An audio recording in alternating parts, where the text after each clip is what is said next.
Hello, welcome to Victims' Rights, Understanding and Accessing the Protection Afforded by Law video series. This project is co-sponsored by the New Jersey State Bar Foundation and made possible through funding from the ITOTA Fund of the Bar of New Jersey. This series, this particular one is called Legal Options for Victim Survivors of Domestic Violence. My name is Mildred Torres, and I am the director of the Family Justice Center of Middlesex County with Women Aware. I am here with one of our Family Justice Center partners, and he is going to introduce himself. Thank you for being here. Hi, I'm Andy Rothman. I'm a professor of professional practice at Rutgers Law School, and I'm also the managing attorney of the Rutgers Law Associates, which is a law firm within Rutgers Law School, comprised of people who've graduated from law school and who are there to serve the low and moderate income population of the state. Wonderful, thank you. Andy, I'm going to start the first question with one of the most important questions is, what is domestic violence? Well, domestic violence has been described as a pattern of coercive control within a relationship. It's actually a statute that protects people in abusive relationships. The criteria for falling within the protections of the statute are that you are in a relationship, and that can be simply a dating relationship. It can be a familial relationship. It can be a relationship simply because you share a biological child with someone. If you're in such a relationship and the other partner has broken one of the laws that are covered by the statute, it could be harassment, it could be terroristic threats, it could be cyber harassment, it could be sexual assault, it could be physical assault. There's a number of different events that could have occurred. If that is shown to a court that you have been the victim of that, and there is a reason for continuing fear of this being perpetrated again, then you are within the protection of the domestic violence statute. Thank you so much. That's good to know. Many people don't know that. Next question, Andy. If someone is experiencing domestic violence and thinking about leaving, what legal options do they have right away? Well, the situation is often very, very dangerous and is going to be filled with anxiety because this is about to be a life-changing moment. But calling the police are across the state are well versed in domestic violence. The police will, on finding a violent act to have occurred, including harassment, will separate the abuser from the victim and will protect the victim by, when the victim is safe and the family is safe because the abuser has been removed, taking them to either the municipal court, which probably means going to the police station because the municipal courts are typically adjacent to them, and having a judge hear the complaint just from the victim, and the judge will then issue a temporary restraining order, which will keep the abuser away and the victim protected until a more formal hearing and a final restraining order can be put in place. That's wonderful. That's good to know. Many people, like you said, are fearful, and to know that they can call the police and get some action or safety right away is so important. Thank you. How does filing for divorce work in a situation when there is domestic violence? Well, first of all, the courts are filled with people who are unrepresented in divorce cases, and it feels like a hopeless situation, particularly if you've been under the control of your partner. A lawyer can help you dramatically with this. You don't have to prove domestic violence in order to win a divorce. You have the criteria for winning a divorce is very simple to prove. It's now we live in a no-fault divorce state. But the outcome of the divorce will involve child custody, child support. If there are assets or debts of the marriage, then division of those assets and debts, and possibly spousal support. And in a domestic violence situation, going forward with the divorce without a lawyer present will mean contact with your abuser and or with the abuser's lawyer that might be overwhelming.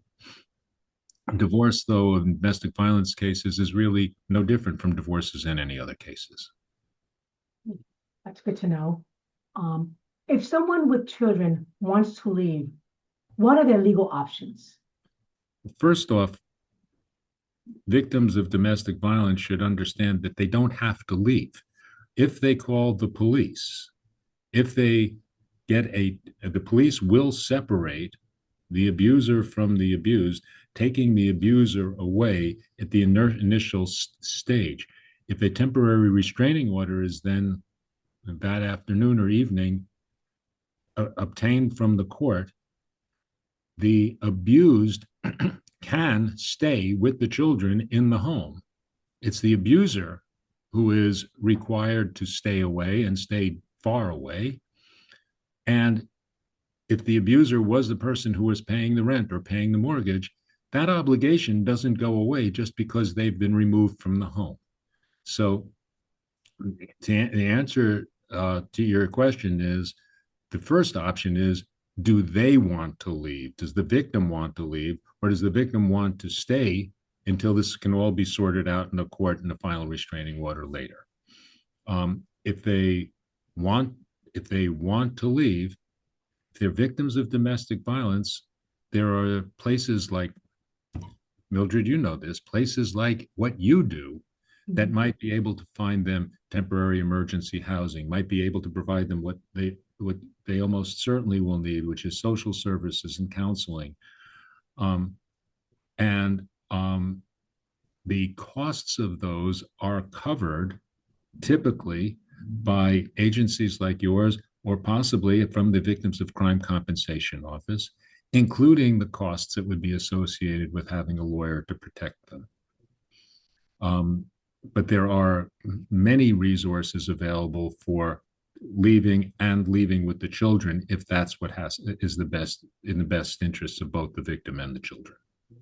That's a very good, great answer. And I think that's really important for them to know what the legal option is through the police, restraining orders, as well as if they do want to flee, where we have Women Aware, the domestic violence agency of the county. Every county in New Jersey has a domestic violence agency. We have the only emergency domestic violence shelter in the county, and we have a 24 hotline. I'm going to talk about that later. So we would certainly ask victims to reach out to us should they want to leave. But they do have protection, as you said, and I appreciate that, if they want to stay. Thank you. What should survivors know about child custody when there has been abuse in the relationship? If there is abuse of the children, a first thing that a victim should be doing is reaching out to child protective services. They should be involved, and a failure to get them involved later in a court proceeding will be noted by the court that there was this agency that should have been looking into this, but you didn't call them. So if the children are being abused, contact Child Protective Services in the first instance. If the children are not being abused, the only victim is the parent. The other biological parent continues to have rights to see the children. Both parents have co-equal rights to parenting. That creates difficulty if there is a final restraining or even a temporary restraining order between the parents, but both have rights and desire to see and care for the children. The courts have worked these things out. For the temporary temporarily, typically the victim will be keeping the children until a final restraining order can be put in place.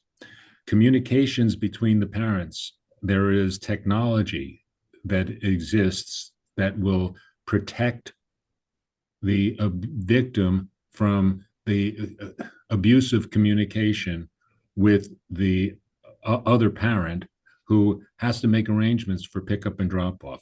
Pickup and drop off of visitation, police departments are used to having pickup and drop off at the police station, a safe place to go where a victim can feel protected while leaving the children in the hands of the father or the mother. So things that people need to know is that domestic violence does not create the answer to the custody question. The custody question ultimately will depend on best interests of the child in the eyes of a judge who is very well aware of both parents' constitutional right to be parents. Wonderful. You answer a lot in that answer. You answer a lot of questions in that answer about child custody, about children experiencing abuse and the protections they have. I think it's really important that they, like you said, know what entities to reach out to, what government agencies can help them, and that they use that to the best of their ability. So thank you so much for that response.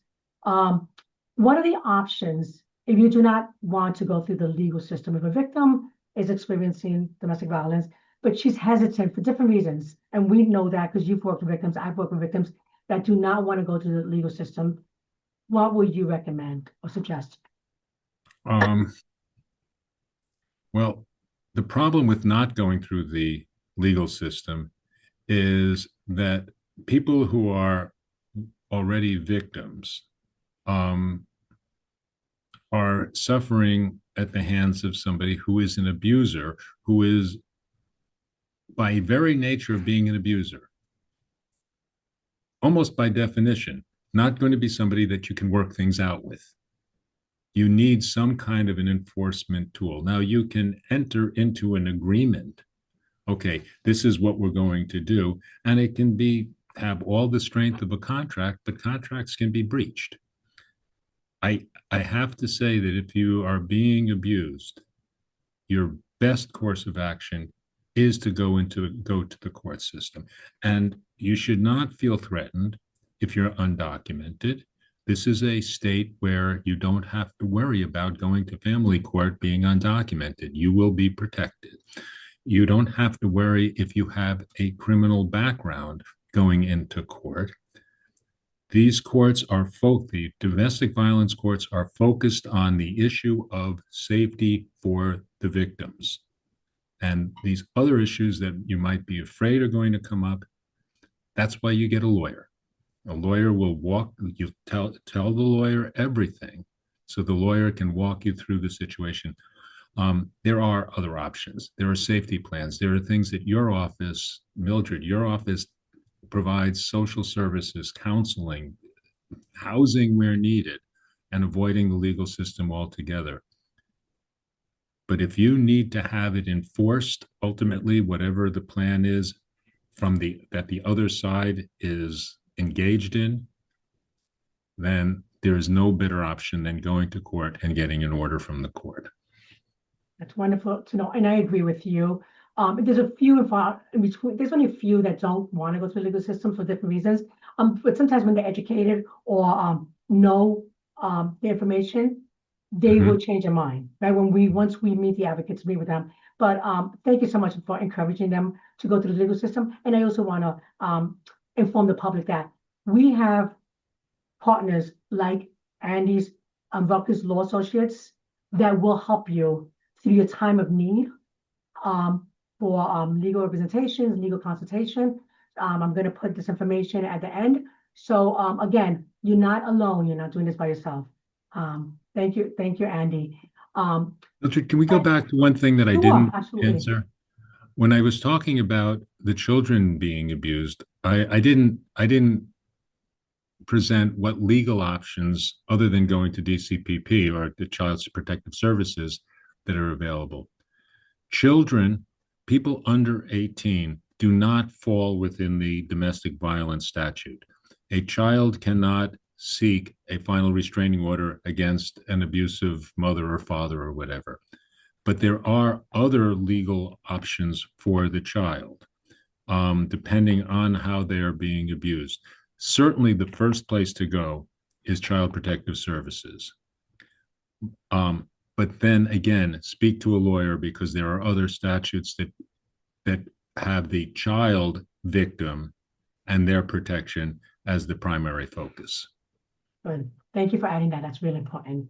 And with that, I'll also add that in addition to that, that's the most important what Andy said, we have creative art therapy with licensed therapists for children, not only for victims. So again, we have wraparound services here in Women Aware, and that is extremely important to think about, because I think that every victim that goes to domestic violence and the children that experience it or witness it will benefit with counseling. So Andy, what would you say to someone who feels overwhelmed or scared to take the first step? What kind of advice? What advice would you give them? Well, I hate to, tout what we do, but all of our team is trained in some social services and trained in speaking to people empathetically and listening to people to hear them out. We get literally dozens of calls for our services every day. We can't serve that many people, but we respond to them all. And simply having the conversation with one of our team and knowing that there are legal services and there are lawyers who will be there for you if you need them, and who might be able to guide you to other resources if they're not going to be able to help you. And if they will be able to help you, they're all in. That's the advice. Just take the first step and talk to somebody who can listen. That's wonderful advice. Thank you for that.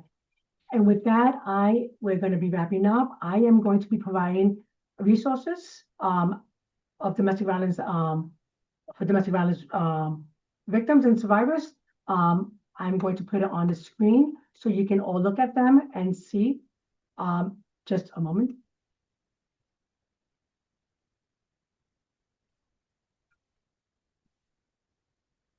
As you can see, Andy, do you see our screen with the resources? Here they are. There they are. And you can see all the partners that we partner with, and there's others that we just didn't have the space to fit in, and we're going to continue expanding. As you can see, Rutgers Law Associates is on this page. These are valuable resources. And just a little bit of information, a little facts. In New Jersey, like I mentioned before, every county has a domestic violence agency that can provide similar support that we're supporting that I mentioned, which is emergency shelter, 24-hour hotline with live staff in different languages, legal advocacy to help you through the process of the courts and linking you with the wonderful attorneys that we work with. And of course, we have counseling, individual counseling, and we have support group and therapy for children. And then we have all these partners that have their individual specialty resources that will benefit the victims. We are, the Women Aware is the lead domestic violence agency. And just so you can know, I know you've seen them in front of your screen, but I just want to mention some of the important ones, which are Center for Empowerment. They're the sexual assault agency, Middlesex County Board of Social Services for financial assistance, Rutgers Law Associates and Central Jersey Legal Services for various legal matters.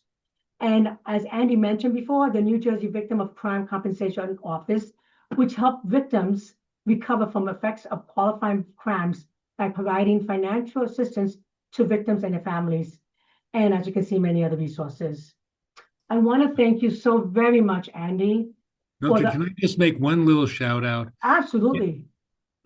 I would suggest, folks, if this is resonating with you, use the Women Aware hotline or the toll-free number as your first resource. Women Aware refers cases directly to us. If you think you need a lawyer, speak to Women's Aware first. That is your best avenue. They are the best at it. Andy, thank you. You know, that's one of our lines. That is actually one of our, we always say, if there's anything that you can take away from any of our training or any of our webinars, it's our 24-hour hotline. So thank you for that, Andy. I really appreciate that. We want them all. We want the community to know. Andy, I want to thank you from the bottom of my heart so much for this information, as well as being a value partner with us and for providing wonderful services that you and your team are providing. It is truly our pleasure. Thank you, Mildred. Thank you so much. Again, if you or someone you know is experiencing domestic violence, call our 24-hour hotline, 732-249-4504. You're not alone. Thank you all for joining us.